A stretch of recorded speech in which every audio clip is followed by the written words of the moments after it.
जम्मू संगवारी मल्ला नेशमा चेंबूरकर के जय जोहार। संगवारियों, मैं आपके छत्तीसगढ़ आए हो और मैं सुने हो कि ये जो छत्तीसगढ़ है ये भगवान राम के ममा गांव है। ममा गांव आए और ये हिसाब ले भगवान राम हमर मन के भाषा हरे। और कहा आप मन कि आप जम्मोला मैं हाँ बोलो जम्मूला मैं हाँ हृदय ले जय जोहार करत हो। जय जोहार करत हो। और संगवारी हो कोनो और संगवारी हो कोनो मोला छत्तीसगढ़ी में डब करे के मौका मिली। मोला छत्तीसगढ़ी के डब करे के मौका मिली तब फ्री में काम करूँ। तब फ्री में काम करूं, हमेशा नहीं एक बार। ये मेरी रोजी रोटी है सर। ये चलिए बहुत बहुत अच्छा लगा। जितना अगर तुमको कुछ भी मांगता है ना तो अपना आंटी डेब से बोलना, वो माई है। और अगर हम नहीं मिलेगा तो तुम सिस्टर फ्लो से बोलना, साहिब जी फ्लो। मेरा सिस्टर का किसी बात पे ध्यान नहीं दे रहा, बड़ा क्रैक है। मैं हूँ मेरिटा। मैं हूँ डनब्रॉक घराने की पहली संतान और मैं अपने ही स्वयंवर में हिस्सा लूंगी खुद का हाथ जीतने के लिए।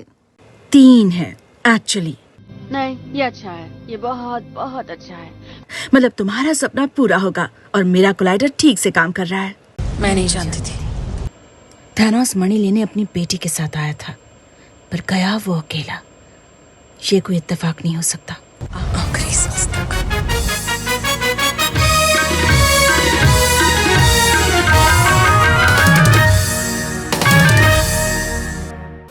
हमार बातारी भाखा छत्तीसगढ़ी के आप मन के अपन चैनल जय जोहार के विशेष कार्यक्रम में आप जम्मू संगवारी मल्ला चंपेश्वर गोस्वामी के जय जोहार। संगवारी हो आप मन देखते हो कि हमार कार्यक्रम जोहार पहुना में लगातार अपन अपन क्षेत्र के महारथी मन हमार जोहार पहुना में आथे और अपन बात रखते, अपन कलाकारी ला हमार मन के आगू में रखते। वही क्रम में आज हमार बीच है वॉइस आर्टिस्ट और आवाज की दुनिया के बहुत बड़े कलाकार जिन मुंबई ले आए हवे, जिखर आवाज आप मन बहुत सारा विज्ञापन में सुनत हो, जिखर आवाज ला आप फिल्म में सुनत हो, जिखर आवाज ला आप अलग अलग मंच में आप सुनत हो, वो स्वयं साक्षात सशरीर हमारे बीच उपस्थित है। और उन्हें नेस्मा चेंबूरकर जी आपके हमारे छत्तीसगढ़ में हमारे चैनल में हृदय अभिनंदन है, स्वागत है। जय जोहार। संगवारी हो जय जोहार। जय जोहार। मैं शुरू से कहता हूँ कि कलाकार कभी भी परिचय के मोहताज नहीं हुए और अपन कला के दम में वो कहीं भी पहुँच सकते। आवाज वही कारण है कि बम्बई ले आज छत्तीसगढ़ में हमारे बीच मैडम आए हवे और मैं आप मतलब बतावत इतना हर्षित होता हूँ, इतना खुश होता हूँ कि मैडम बम्बई काम ला रायपुर ले बैठे बैठे करत हवे। ये बहुत बड़े बात है। तो मैं तो हमेशा कलाकार मन के जो कला जीवन के संघर्ष है ओकर से मैं अवगत रहता हूँ, काबर की कलाकार के जीवन में रोज संघर्ष रही थे। बिल्कुल। तो मैडम हिंदी छत्तीसगढ़ी ले शुरुआत करें ना, मैं हिंदी में आवत हूँ। किसी भी कलाकार के जीवन में स्ट्रगल तो होता है और बिना स्ट्रगल कोई कलाकार हो नहीं सकता है। बिल्कुल। आपकी भी ऐसी जर्नी रही होगी, हम उस बारे में आपसे जानना चाहेंगे। जरूर। स्ट्रगल एज सच तो नहीं हुआ, बट फिर भी मैं कह सकती हूँ जैसे मेरी शुरुआत हुई बचपन से ही, क्योंकि हमारा खुद का ही एक नेशमा थिएटर करके ग्रुप था मेरे मम्मी पापा का, स्वर्गीय सुलभा मंत्री जी एंड स्वर्गीय श्री नितिन मंत्री जी। तो नेशमा थिएटर के नाम से हमारा एक प्रोडक्शन हाउस था जहाँ पर पापा लिखते थे, ड्रामा डायरेक्ट करते थे, मम्मी एक्ट करती थी और एक पूरा ग्रुप था। डबिंग का भी काम लिया करते थे। मराठी फिल्म इंडस्ट्री के बड़े बड़े दिग्गजों के साथ उन दोनों ने काम किया। उनका नाम आज भी बड़े बड़े दिग्गजों के साथ लिया जाता है और वहीं से मैं देखती गई, उनके साथ ही मेरी शुरुआत हुई, वहीं पर शुरुआत हुई 4 साल की उम्र में। उसके बाद एज अ चाइल्ड आर्टिस्ट ये सफ़र शुरू हुआ एज अ वॉइस एक्टर का, या कहिए एज अ थिएटर एक्टर का, या इवन जब मैं टीवी पर भी काम करने लगी। तो स्ट्रगल कब हुआ पता है? स्ट्रगल मतलब वैसे मेहनत तो नहीं करनी पड़ी मुझे काम ढूंढने के लिए, बट हाँ जैसे मैं कहती हूँ कि कोई भी काम परफेक्ट होना ही चाहिए। तो जैसे हमारे डबिंग में भी हर एक चीज़ के लिए हर एक वॉइस के लिए हमें ऑडिशन देना पड़ता है। ऐसे नहीं कि मैं इनकी फलाना की डॉटर हूँ तो मुझे काम मिल गया, या मेरे बच्चे हैं इसलिए उन्हें काम मिल गया। जी बिल्कुल नहीं। आज मेरे बच्चे भी डबिंग करते हैं, बट उन्हें भी ऑडिशन के लिए जाना पड़ता है। तो उस ऑडिशन में कैसे अपने आप को उस आवाज़ में ढाले, उस कैरेक्टर की आवाज़ हम कैसे बन जाए, इस बात का स्ट्रगल होता है। और ये स्ट्रगल मेरे लिए एक अलग सा था, क्योंकि मैं 10 साल की उम्र में ही अपने पापा को खो चुकी थी। मेरा भाई तो बस 1.25 साल का था। और आप तो जानते हो उस समय औरतों के लिए ये फील्ड उतना अच्छा नहीं होता था। आज सब लोग खुल के काम करते हैं। तो मेरी मम्मी ने बहुत मेहनत की है, और वो ड्रामा में होती थी तब पूरा दिन काम करके हार्डली 150-200 रुपये मिलते थे, उससे भी कम मिलते थे। हमें फिर भी इंग्लिश स्कूल में पढ़ाया, काफ़ी अच्छी पढ़ाई लिखाई करी, मेरे भाई को हॉस्टल में रखा था। तो तब शौक़ से ज़्यादा ज़रूरत के लिए मैंने काम किया। उसके बाद मेरा कॉलेज शुरू हुआ। लिटरली मैं अपना डबिंग करके कॉलेज की फ़ीस भरा करती थी। मैं बाहर काम करती थी, एज अ लाइक कंपटीशन के लिए काम करती थी, स्टेट कंपटीशन जिसमें कई सारे सर्टिफिकेट्स मिले हैं, मेडल है मेरे पास। लेकिन मैंने कभी कॉलेज में काम नहीं किया ड्रामा ग्रुप में। क्यों? क्योंकि वहाँ पर जो भी ड्रामा ग्रुप होता था वो रिहर्सल के नाम पर बाहर जाके लेक्चर बंक करना एंड बैठना, और उन सबको एटी-केटी लगती थी। मेरा ये था कि मेरी मम्मी ने इतनी मेहनत की है मेरे लिए, मुझे ऑल क्लियर रहना है, मुझे बिल्कुल ये केटी-वेटी नहीं चाहिए। मैंने कभी मेरे ड्रामा ग्रुप में काम नहीं किया, जबकि वहाँ के डायरेक्टर मेरी मम्मी के पहचान वाले थे। वो मम्मी को जाके बोलते थे, प्लीज़ तेरी बेटी को बोल हमारे इधर आके काम करे। आज ऐसा लगता है शायद अगर तब करती वहाँ पर, तो वो पृथ्वी थिएटर में वगैरह मुंबई में पृथ्वी थिएटर का बहुत बड़ा नाम है, तो शायद वो ट्रॉफी हमारे नाम भी होती, कुछ अलग माहौल होता। बट दैट्स एब्सोल्युटली फाइन, क्योंकि मुझे मालूम था ये इंडस्ट्री ऐसी है, आज काम है कल काम नहीं होता। यहाँ पर बचपन से देखती आई हूँ, तो मुझे कोई इसमें ये नहीं था कि मैं एक्ट्रेस बनूँ या मैं ये करूँ। नहीं, चल रहा है काम, मेरा पैसे आ रहे हैं घर में, ओके। पैशन तो है ही ऑफ कोर्स, पर मुझे नौकरी करनी थी, मुझे फिक्स्ड इनकम चाहिए था।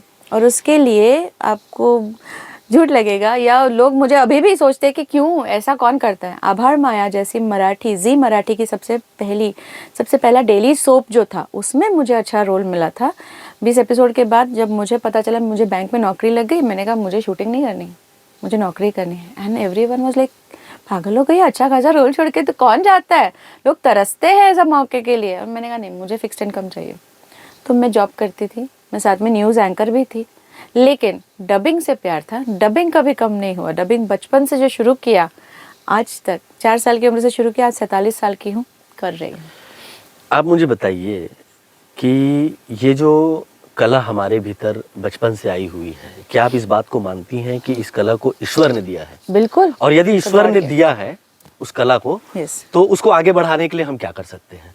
ये तो गॉड गिफ्ट होता है। और किसी की आवाज़, देखो आवाज़ अच्छी या बुरी नहीं होती, जो आवाज़ है हर एक एक यूनिक वॉइस होती है, उससे परफॉर्म कैसे करते हैं वो बात मायने रखती है। वो अब बात, आपका काम आपको आगे बढ़ा लेके जाता है।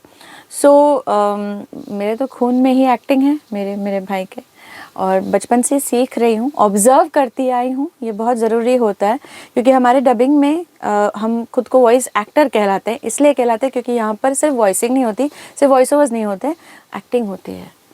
और एक्टिंग में अलग अलग तरह के कैरेक्टर्स निभाने पड़ते हैं। सामने जो कैरेक्टर है जैसे हम डब करते हैं, भले वो मूवी हो, भले सीरीज़ हो, कार्टून हो, उस कैरेक्टर की आवाज़ हमें बननी है, तो हमें ऑब्ज़र्व करना पड़ता है। अगर मैं इंस्पेक्टर का रोल कर रही हूँ, इंस्पेक्टर को डब कर रही हूँ, तो मुझे मालूम होना चाहिए इंस्पेक्टर थोड़ा कॉन्फिडेंट होना चाहिए, थोड़ा आवाज़ में वो होना चाहिए। तो वो ऑब्जर्वेशन से ही होता है। तो लोगों को ऑब्ज़र्व करके, हमारे सीनियर्स को ऑब्ज़र्व करके, और खुद सीख के कैसे हम खुद को एक्सप्लोर किया है। मैंने कैसे अपनी रेंज बढ़ाई है। लेकिन जब तक मैं खुद को एक्सपेरिमेंट नहीं करूं, अपने आप को क्या कहते हैं, खुद को एक्सप्लोर नहीं करूं, तब तक कुछ नहीं हो सकता। मतलब आप इस बात को मानती हैं कि ईश्वर ने हमको जो कला दिया उसको लगातार अभ्यास से, उसका अभ्यास करते ही रहना चाहिए। सीखना, हाँ, तो ही निखारा जा सकता है। हम देखिए, अभी भी मैं सीख ही रही हूँ। मैं सिखाती हूँ मेरे स्टूडेंट्स को, लेकिन मुझे लगता है मैं बहुत छोटी हूँ। मैं कुछ ऐसे सिलेबस के थ्रू नहीं सिखाती, मैं मेरे एक्सपीरियंस से, मेरे अनुभवों से ही मेरे स्टूडेंट्स को सिखाती हूँ कि फलाना चीज़ करते समय मुझे क्या दिक्कत आई थी, तो उस पर मैंने क्या किया था सोल्यूशन, और फिर क्या हुआ। तो आप याद रखिएगा, जब भी आप किसी ऐसे पॉइंट पे अटक जाओ तो आपको याद आना चाहिए, अच्छा मैम ने ऐसा बोला था, ये करो। तो यही चीज़ कंटिन्यूसली होती जा रही थी मेरे भी लाइफ में। जब कभी अटकी थी, जब कभी किसी ने एडवाइस दिया था कि इसको ऐसे करते हैं, इसको इस तरह से, ये सारा सब कुछ याद रखा है और खुद को डेवलप करती जा रही है और करते रहना चाहिए। लोग हमेशा सिलेक्शन की बात करते हैं, लोग हमेशा सफलता की बात करते हैं। बिल्कुल। मैं आपसे रिजेक्शन की बात कर रहा हूँ। Selection, rejection. तो रिजेक्शन के बारे में आपका अनुभव जानना चाहूँगा। ऐसे बहुत बार होता है, जैसे मैंने कहा कि कोई भी काम मुझे ऐसे ही नहीं बुलाते हैं, कुछ कुछ काम होंगे जिसके लिए ऐसे आते हैं, बट ऐसे कितने बार हुआ है कि कोई अच्छा रोल हमने बहुत ऐसे शिद्दत से ऑडिशन दिया है, बहुत कि यार मुझे करना है, वो रिजेक्ट हुआ है। मेरा पहला IVR बाउंस हुआ था, बुरा लगा, पर फिर मैंने उस रिजेक्शन को पॉजिटिवली लिया, ये सोचा कि वो क्यों रिजेक्ट हुआ, क्या हो सकता है, क्या अच्छा करना चाहिए था मुझे, कहाँ मैं कम पड़ी। वो सोच के फिर अगली बार जब भी ऑडिशन के लिए गई, उससे ज़्यादा तैयारी के साथ गई। या फिर कभी कभी ब्लैंक होके जाती हूँ, क्योंकि हमें स्विच ऑन स्विच ऑफ करना पड़ता है। हम पिछले रिकॉर्डिंग में जो कैरेक्टर डब कर रहे हैं वो इधर नहीं ला सकते, इस स्टूडियो में कुछ और कर रहे हैं। अच्छा, आप घर में जाने के बाद फिर क्या रहती हैं? नहीं, मैं रहती हूँ। चार 5 किरदार निभा लिए, कभी बूढ़ी माँ का किरदार निभा लिया, आप कभी हीरोइन का किरदार निभा लिए। अब जानना ये है कि घर में जाने के बाद आप घर में ऐसा तो नहीं लगता कि काम को लेके गए? और नहीं, घर में जाके बच्चों के साथ माँ के किरदार में होती हूँ, स्टूडेंट्स के साथ टीचर के किरदार में होती हूँ, पति के साथ पत्नी के किरदार में होती हूँ, भाई के साथ बहन के किरदार में होती हूँ। कभी कभी ये कंफ्यूजन की स्थिति नहीं होती है? एक तो वास्तविक जीवन होता है, एक कलात्मक जीवन होता है। कभी कला वास्तविक जीवन में प्रवेश हो जाए और वास्तविकता कला जीवन में प्रवेश हो जाए। पर उल्टा मैं तो यही कहती हूँ कि जब भी मैं काम करती हूँ वो वास्तविक ही लगता है, वो आपको झूठा नहीं लगता, वो आपको आर्टिफिशियल नहीं लगता, वो नेचुरल ही लगता है। और इसी वजह से शायद मुझे अच्छे और डिफिकल्ट रोल्स के लिए बुलाते हैं, क्योंकि उनको यकीन होता है कि ये नेश्मा करेगी। बहुत अच्छी बात है। नेस्मा जी, आपने तो आवाज़ की दुनिया में काफ़ी नाम कमाया और आवाज़ के नाम से आपको लोग जानते हैं। आप हीरोइन भी बन सकती थी, आप स्क्रीन में भी आप आ सकती थी, और जहाँ तक मेरी जानकारी है कि आप स्क्रीन में आए हुए हैं। जी बिल्कुल। तो उसके बारे में मैं कुछ आपसे जानना चाहूँगा, उस अनुभव के बारे में जानना चाहूँगा। मैं तो 1 साल की थी तब स्क्रीन पे आई थी, सोचो। मम्मी पापा का ऑलरेडी काम चल रहा था, तो जब 1 साल की थी तभी सीरियल में आई थी। उसके बाद एज अ चाइल्ड आर्टिस्ट होनहार बच्चे करके एक मूवी थी, जिसमें मैं, मेरे पापा और भी कई कलाकार, मेरी मासी भी थी, मेरे चाचा भी थे, तो वो मूवी मैंने बचपन में की। और उसके बाद सीरियल्स कर रही थी। एक्टिंग से लगाव है, बहुत ज़्यादा लगाव, बट थिएटर से ज़्यादा है। और मुझे पता नहीं, मुझे ऐसा लगता था कि मैं स्क्रीन पर अच्छी नहीं लगती। थिएटर आर्टिस्ट, हाँ, थिएटर आर्टिस्ट का अपना मंच होता है, अपना एक स्वाभिमान होता है। ज़्यादातर थिएटर आर्टिस्ट फिल्मों में आना पसंद नहीं करते हैं, लेकिन जब थिएटर आर्टिस्ट फिल्म में आते हैं तो आप क्या चमत्कार पाती हैं? मुझे तो लगता है थिएटर आर्टिस्ट बहुत ही बढ़िया और उम्दा कलाकार होते हैं, एंड एक परिपक्व कलाकार होते हैं।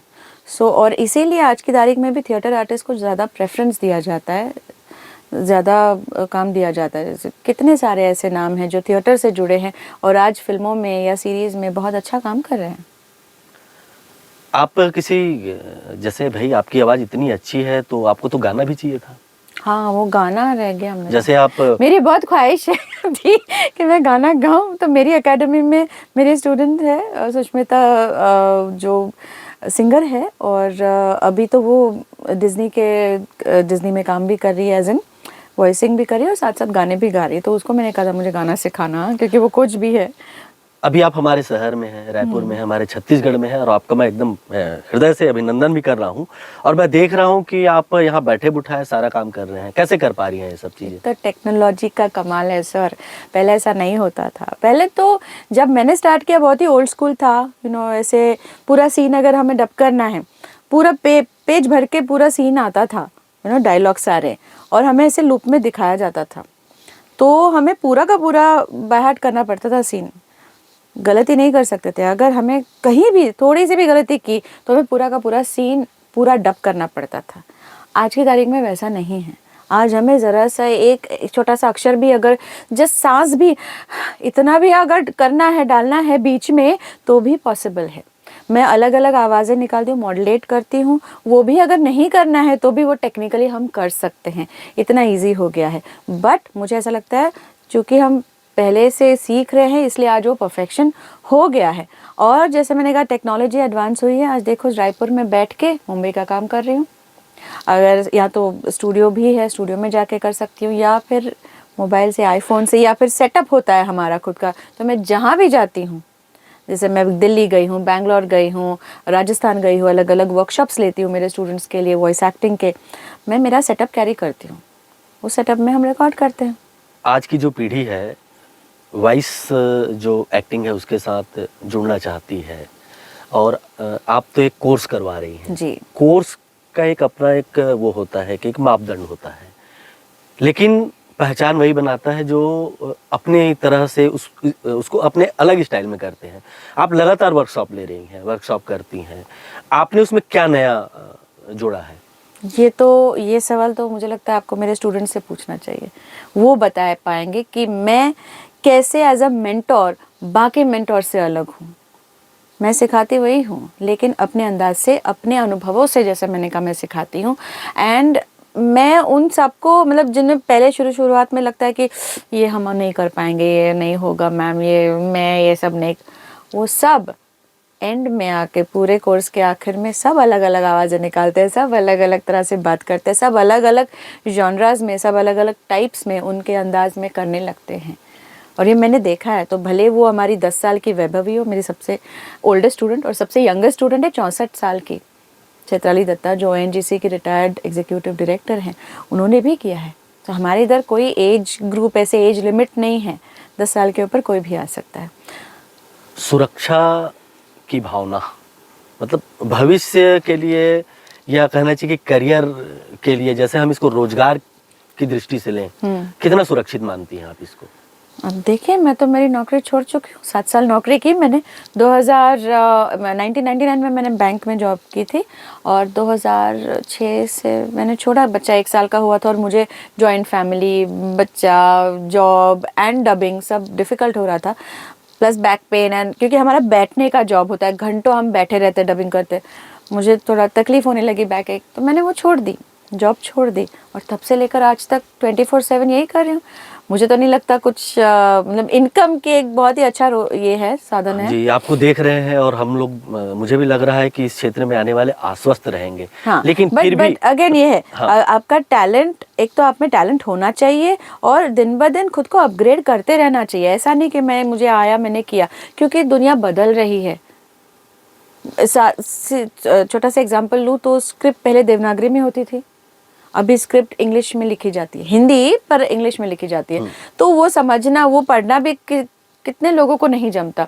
छोटी सी बात है ये, पर ऐसे बहुत चीज़ें हैं जो हमें रेगुलरली अपडेटेड रहना चाहिए, खुद को अपग्रेड करते रहना चाहिए। ऐसी कितनी चीजें हैं जिनको आप जोड़ते हुए चलेंगी, और इस कला को आने वाली पीढ़ी के लिए, करियर के लिए सुरक्षित मानेंगी? कितनी चीज़ें हैं, मैंने ऐसी कितनी सारी चीजों को हम जोड़कर चलें कि हमारे करियर के लिए सुरक्षित रहे? रिगार्डिंग वॉइसिंग, मतलब सिर्फ वॉइसिंग के टाइप्स की बात कर रहे हो आप, या नहीं, जैसे एक कलाकार इस कला के साथ में कितनी सारी चीजों को एक साथ, कितने सारे पॉइंट बनाए, और उन पॉइंट पे वो अडिग रहे, अटल रहे, उस पर काम करे। होता क्या है कि हमारा संबंध कभी कभी ये हो जाता है कि भाग्य की बात तो हो सबसे जाती बड़ी है, बात है, मेहनत की बात हो जाती वो है, है, इसके अलावा संबंध भी है, बिल्कुल चापलूसी भी करनी पड़ सकती है। ये इस पॉइंट पे मैं रख रहा हूँ। ये तो आप अपना, चापलूसी मैं इस बात पर ये करूंगी, ठीक है ना, कोई बात जरूरत नहीं है। मुझे ऐसा लगता है अगर आप में टैलेंट है, सिक्का अगर सही है तो वो बजेगा, है ना। तो अपने टैलेंट पे भरोसा कीजिए, चापलूसी करने की कोई ज़रूरत नहीं। आज काम नहीं मिला, नो वरीज, कल मिलेगा। इधर जो है वो जाएगा नहीं, करेक्ट। तो यस, जैसे आपने कहा, भाग्य बहुत बड़ा हाथ है, करेक्ट। मेहनत करने की तैयारी रखिए, पेशेंस रखिए, सब्र रखिए। ऐसा नहीं कि आज आए कल के कल स्टार बन गए, नहीं। सारी फील्ड में, कोई भी काम हो, मेहनत एंड सब्र तो रखना ही है। नेटवर्किंग करनी है, यस, चापलूसी नहीं पर नेटवर्किंग करनी है। हमें मालूम होना चाहिए कहाँ काम हो रहा है, कैसे हो रहा है। घर बैठ के करना है तो क्या करना चाहिए, लिंक्डइन पे जाइए, प्रोफाइल बनाइए, सोशल मीडिया पे कुछ कीजिए, फैंडअप्स कीजिए, या फिर वॉइसेस बाज़ार है, voices.com, ऐसे कितने सारे वेबसाइट्स हैं जहाँ पर ऑनलाइन आप काम कर सकते हैं। आपको मुंबई में या दिल्ली में स्टूडियो में जाने की ज़रूरत नहीं है, घर बैठे काम कर सकते हैं। मेरे कई सारे स्टूडेंट्स हैं जो अपना लिटरली कॉर्पोरेट जॉब्स छोड़ चुके हैं, जो सॉफ्टवेयर इंजीनियर्स हैं, डॉक्टर है, लॉयर है, टीचर्स हैं, बट उनमें ये पैशन है, इस कला के प्रति पैशन है। तो वो कहते हैं हमें मज़ा नहीं आ रहा है मैम ये जॉब करने में, हमें ये करने में मज़ा आ रहा है। पर मैंने कहा किसी को भी ये नहीं कहा कि अपना काम छोड़ो, क्योंकि मैं खुद नौकरी करते करते ये कर रही थी। जब तक आप इसमें कॉन्फिडेंट ना हो जाओ, जब तक आपको एक स्टेबल इनकम ना मिले, तब तक मैं कहूँगी कि बिल्कुल मत छोड़ो, जब तक आप नाम ना कमाओ इसमें। और आज कंपटीशन इतनी बढ़ रही है, आज लोगों को पता चला है कि इन सारे आवाज़ों के पीछे कौन है। लोगों को लगने लगा अरे बोलने के पैसे मिलते हैं। मैं उन सबको बोलती हूँ भैया बोलने के पैसे नहीं मिलते, परफॉर्म करने के पैसे मिलते हैं, है ना। और बहुत मेहनत लगती है, कोई भी किरदार मैं करती हूँ, अगर आज मैं 1 टेक में बाहर आती हूँ तो उस 1 टेक के पीछे इतने सालों की मेहनत है। सीधी सी बात है, एक टीवी बनाने वाले यदि 2 मिनट में किसी वायर को जोड़ दे तो उसको हम कम पैसा दें, और 4 दिन अगर वो वहाँ पर लटका के रखे रहे और उतना ही पैसा दें, तो इस बात को लोगों को समझना पड़ेगा कि सालों साल की वो मेहनत है। और ये परफॉर्मिंग आर्ट है, ये परफॉर्मिंग आर्ट है। जब तक आप करोगे नहीं, आप समझोगे नहीं कि आप कैसे कर रहे हो। कुछ लोगों को लगता है मैं बोल रहा हूँ, मैं सही बोल रहा हूँ। अरे कोई सुनने वाला हो, कोई फीडबैक दे तो आपको पता चलेगा आप कहाँ क्या कमी है। भाषा में कुछ प्रॉब्लम है, रीडिंग में प्रॉब्लम है, आप गलत पॉजेज ले रहे हो, ये बताने वाला कोई चाहिए। आज कई सारे लोग अपने अपने घर में सेटअप से कर रहे हैं। कितने मेरे स्टूडेंट्स हैं जो बोलते हैं हाँ हम कर रहे हैं मैम। जब मेरे सामने आते हैं, जब मैं उनको बताती हूँ पॉइंट्स, गलतियाँ बताती हूँ कि अरे ये ऐसा नहीं ऐसा होना चाहिए, तब उन्हें लगता है अरे हाँ मैम अच्छा हुआ आपने बताया, हमें तो मालूम ही नहीं था। तो कोई बताने वाला चाहिए, कोई फीडबैक देने वाला चाहिए। आप आवाज़ की दुनिया की स्टार हैं, इतने सालों से आप काम कर रही हैं, कोई डायरेक्टर आपको टोकता है तो कैसा लगता है? बुरा लगता होगा? नहीं मैं इतने सालों से काम कर रही हूँ, होता कौन है टोकने वाला? नहीं, मैं वैसा नहीं समझती, क्योंकि मैं बोलती हूँ ऐसा बहुत बार हुआ है। हम एड्स करते हैं या हम मूवीज़ करते हैं। अगेन मैंने ये कहा कि मैं तो अंदर रहती हूँ, बाहर सुनने वाले अलग होते हैं। कभी कभी स्लिप ऑफ टंग होता है, फंबल होता है, जो शायद मुझे नहीं लगता, पर सुनने वालों के कान बेहतर होते हैं। वो बाहर बैठे होते हैं, वो सुनते हैं, वो मुझे बोलते हैं कि निशमा जी एक और टेक लें, एक ही तो टेक लेना है, बिग डील, क्यों उसमें बहस करें। मैं माइक पे कभी बहस नहीं करती। और कैसे होता है कुछ कुछ चीज़ों में, जैसे कोई ऐड करनी है कुछ, वो उनका बच्चा होता है, as in it's their baby, it's their creative, जो भी क्रिएटिव होते तो वो चाहते हैं कि ऐसा करो, तो हमें उनके जैसा करना चाहिए, उसमें क्या बहस करना। I am a directors actor sir. कितनी भाषाएं जानती हैं आप? मैं वैसे तो इंग्लिश, हिंदी, मराठी, गुजराती इसलिए क्योंकि मैंने स्टेज पे गुजराती में काम किया as a professional stage. Gujarati dubbing करती हूँ, भोजपुरी, बांग्ला, पंजाबी भी डब करती हूँ, नेपाली भी डब की है। अब बोलिए मत कि नेपाली में बोल के दिखाइए। नहीं, मैं जो भाषा से संबंधित जो मेरा सवाल है वो इसीलिए आया क्योंकि ऐसा तो नहीं है कि आप सिर्फ हिंदी में करें, अंग्रेजी में करें, आपके सामने बहुत सारी भाषाएं आती हैं। उन भाषाओं पे आपको काम करना पड़ता है, मेहनत भी बहुत करनी पड़ती है। वहाँ पर सुपरवाइजर्स होते हैं। मैंने तो साउथ की भी सारी लैंग्वेजेस की हैं, तमिल, तेलुगु, मलयालम, कन्नड़ा। मलयालम बहुत डिफ़िकल्ट लैंग्वेज है, सच कहती हूँ। असमीज़ किया है, ओरिया किया है, उर्दू करती हूँ। एयर एशिया जो है उस कंपनी में मेरे इन फ्लाइट अनाउंसमेंट्स है उर्दू में, तो कई सारे आउट ऑफ इंडिया के लिए मैंने उर्दू में सर्फ एक्सेल किया है, या ऐसे कई सारे एड्स विज्ञापनों में भी किया। तो चलिए फिर बोलिए छत्तीसगढ़ी में कि जम्मू संगवारी मल्ला। आराम से बोलिए। जम्मू संगवारी मल्ला नेस्मा चेंबूरकर के जय जोहार। जम्मू संगवारी मल्ला। हाँ, जम्मू मतलब उसका अर्थ बताइए मुझे। मैं अर्थ बहुत सही रहेगा, आप निश्चिंत रहिए, मैं वही बोलवाऊंगा जो हमारे छत्तीसगढ़िया भाई हमारे दर्शक सुनना चाहते हैं। तो आप बोलिए जम्मू संगवारी मल्ला। जम्मू संगवारी मल्ला नेस्मा चेंबूर करके। नेशमा चेंबूर करके जय जोहार। जय जोहार। जम्मू संगवारी मल्ला नेशमा चेंबूर करके जय जोहार। संगवारी हो, संगवारी हो, मैं आपके छत्तीसगढ़ आए हूँ। मैं आपके छत्तीसगढ़ आए हो।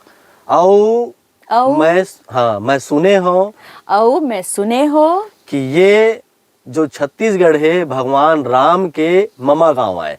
कि ये जो छत्तीसगढ़ है ये भगवान राम के ममा गांव है। ममा गांव आए और ये हिसाब ले भगवान राम हमर मन के भाषा हरे। औ कहा आप मन कि आप जम्मोला मैं हाँ बोलो जम्मोला मैं हा हृदय ले जय जोहार करत हो। जय जोहार करत हो।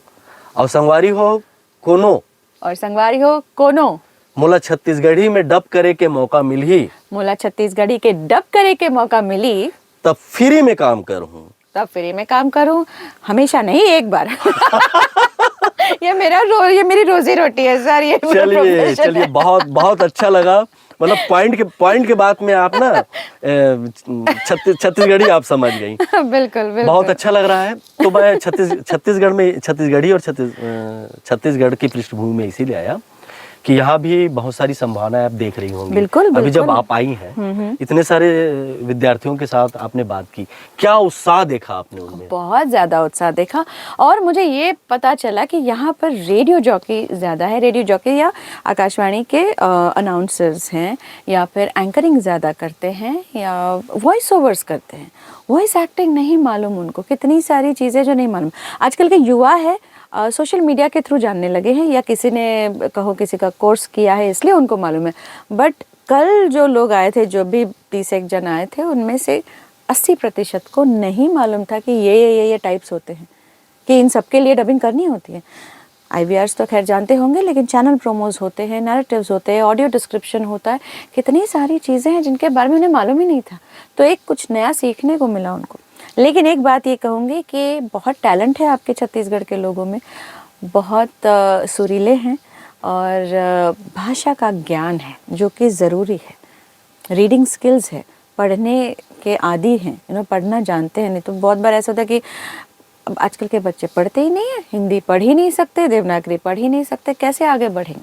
पर यहाँ वो अभाव नहीं था। आप जो बोल रही है उसमें मुझे एंकरिंग भी दिख रही है। रेडियो से आपका संबंध रहा होगा? एंकरिंग से संबंध रहा है। एंकरिंग मैं एंकरिंग भी किया करती थी। रेडियो से संबंध ये था, रेडियो बचपन से रेडियो सुनती आई हूँ। पूरी दिनचर्या जो थी सुबह की वो रेडियो से ही जुड़ी थी। वैसे था। बहुत सारे प्रोजेक्ट आपने किया है। अभी हमको अब पायल ने मुझे बताया, तब पता चले कि आपने बहुत सारे प्रोजेक्ट किए हैं।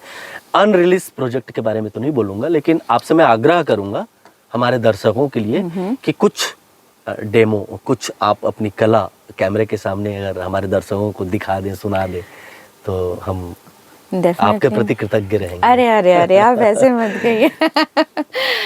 वैसे लोगों को एनिमेटेड ज़्यादा पसंद होते हैं वॉइसेस, तो एनिमेशन में सबसे चहेता है मेरा भी और लोगों का भी। जो पोकेमॉन बहुत बड़ी सीरीज़ है एनीमे, उसमें मे करके जो कैरेक्टर है वो मैं करती हूँ। पहले जब शुरुआत हुई थी मैं मिस्टी करती थी, तो मे तो सबको पसंद है। एंड शी इज़ लाइक हाय मैं हूँ मे, और पता है आज मैं जा रही हूँ बैटल करने के लिए ऐश के साथ। क्या आप तैयार है? क्या आपका पोकेमॉन तैयार है? तो चलो बैटल करते हैं, वूहू।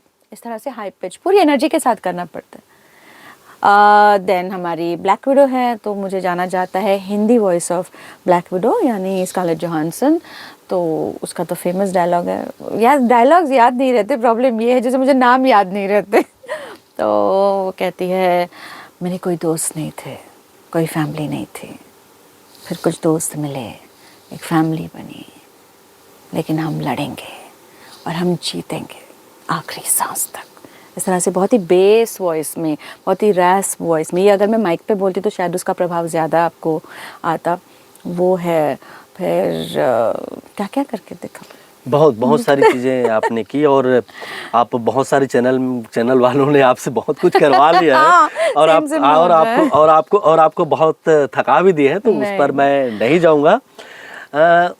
निश्चित रूप से जब कोई सफल कलाकार हम सबके सामने हो तो दुनिया आशा की नज़रों से देखती है।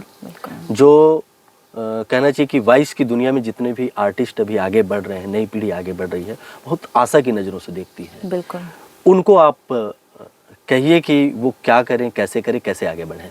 यही कहूँगी, आप मेहनत तो करनी है, मेहनत के बगैर कुछ नहीं होता सर। मेहनत करनी है, अपने आप को अपग्रेड करते रहना है, अपने आप पर काम करते रहना है ओके। और प्लीज़ कम पैसों में काम मत कीजिए ये सोच के कि मैं नया हूँ मुझे अंदर जाना है, नहीं। अपने वॉइस की कीमत को पहचानिए, अपने आवाज़ के मूल्य को जानिए, क्योंकि लोग इसका फ़ायदा उठाएंगे। मैंने यहाँ पर भी देखा कि जिस काम के हम हज़ारों लेते हैं यहाँ पर कौड़ी मोल में चल रहा है। तो लोगों में अवेयरनेस नहीं है, लोगों को पता नहीं कितना किस काम के लिए कितना रेट होना चाहिए। तो ये मैं ज़रूर मेरे स्टूडेंट्स को बताती हूँ। फेसबुक पे मैंने देखे हैं, वहाँ पर ऐसे ऐसे ग्रुप्स हैं वॉइस आर्टिस्ट के, जिस ऐड के लिए हम 8-8, 10-10 हज़ार चार्ज करते हैं, लाखों चार्ज करते हैं, हाँ 200 रुपये 300 रुपये में वो लोग करते हैं। वो नहीं करना चाहिए, क्योंकि यहाँ आर्टिस्ट बढ़ गए हैं, वैसे ही क्लाइंट्स बढ़ गए, प्रोड्यूसर्स बढ़ गए हैं, और वो बस नोचना चाहते हैं। तो हमें वैसा नहीं करना है, हमें खुद को बेस्ट बनाना है, बेस्ट परफॉर्म करना है। और अगर हम खुद पे यकीन करते हैं, अपने टैलेंट पे यकीन करते हैं, तो बिंदास मुंह खोल के मांगिए, सॉरी सर इस काम के लिए मैं इतना चार्ज करूँगी, आपको सही लगता है तो बुलाइए। इधर का कोई छीन के नहीं लेके जा सकता। बिल्कुल सही है। मैं ये मानती हूँ और मैं मेरे स्टूडेंट्स को यही बोलती हूँ, आपके नसीब का कोई छीन के नहीं ले जाएगा, बस आप अपने आप पर कॉन्फिडेंस रखिए। आपने बहुत अच्छी बात कही कि इधर अगर कलाकार बढ़ रहे हैं तो प्रोड्यूसर भी बढ़ रहे हैं, और हमको समझौता नहीं करना है। आपके साथ बड़ी अच्छी बात हुई, मुझे बहुत अच्छा लग रहा है। और मैं स्वयं चाहूँगा कि आपकी आवाज़ में मेरी एक 4 लाइन की कविता रिकॉर्ड हो जाए, वो भी छत्तीसगढ़ी में। तो आप लिख के दीजिए, मैं जरूर नहीं, मैं बोलूँगा, आप बोलते जाइए। अच्छा ठीक है, बोलिए। हृदय के पीराला, हृदय के पीराला कौन ला बताओ, कौन ला बताओ, संगी तोला कतका, संगी तोला कतका, मैं हाँ सूर्यावाऊं, मैं हाँ सुरियाओ, तोरे च अगोरा है, तोरे च अगोरा है, आ जाते का, आ जाते का, मया कतक करथस, मया कतक करतस, बता जाबे का। बता जाबे का। भाई आप अब इसका मीनिंग भी समझाइए। मैं आपको कैमरा बंद होने के बाद मीनिंग बताऊंगा, लेकिन मुझे बहुत अच्छा लगा। ये पहली बार ऐसा हुआ है कि जोहार पहुना उठकर आपके पास आया है, और आपका हमारे इस छत्तीसगढ़ में हृदय ले मैं अभिनंदन करत हूँ। नहीं तो अक्सर हम कलाकारों को अपने स्टूडियो बुलाते थे।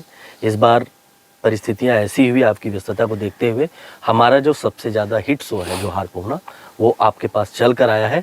आपने अपना कीमती समय दिया, इतनी अच्छी अच्छी बातें की, उसके लिए आपको बहुत बहुत धन्यवाद। नहीं, और मैं कृतज्ञ हूँ पूरे रायपुर छत्तीसगढ़ से, पूरे छत्तीसगढ़ से, क्योंकि इतना प्यार, इतना सम्मान जो मुझे मिला है, ये मेरे सोच के परे था।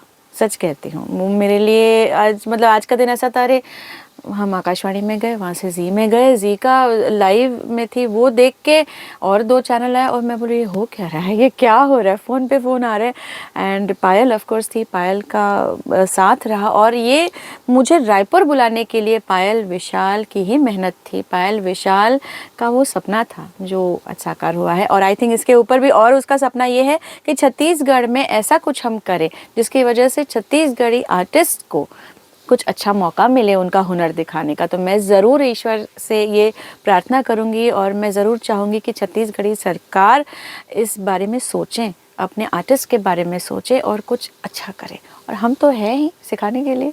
सो बहुत बहुत धन्यवाद आप सभी का, स्पेशली आपका सर, कि आप रुके हमारे लिए यहाँ पर आए। So thank you so much once again. जय जोहार। संगवारी हो, अभी कतक बढ़िया गुड बात हुई समर जोहार पहुना में, और मैं एक बार नेस्मा चेंबूरकर जी के हृदय ले अभिनंदन करत हूँ, उन धन्यवाद देवत हूँ। आगू हमार जय जोहार चैनल ला देखत रहो, और ऐसा ही हमार नवा और प्रतिभाशाली और जुन्ना अनुभवी कलाकार मन से हमार आपके गुड बात होत रही। तो देवा विदा, आप जम्मू संगवारी मल्ला चंपेश्वर गोस्वामी के जय जोहार।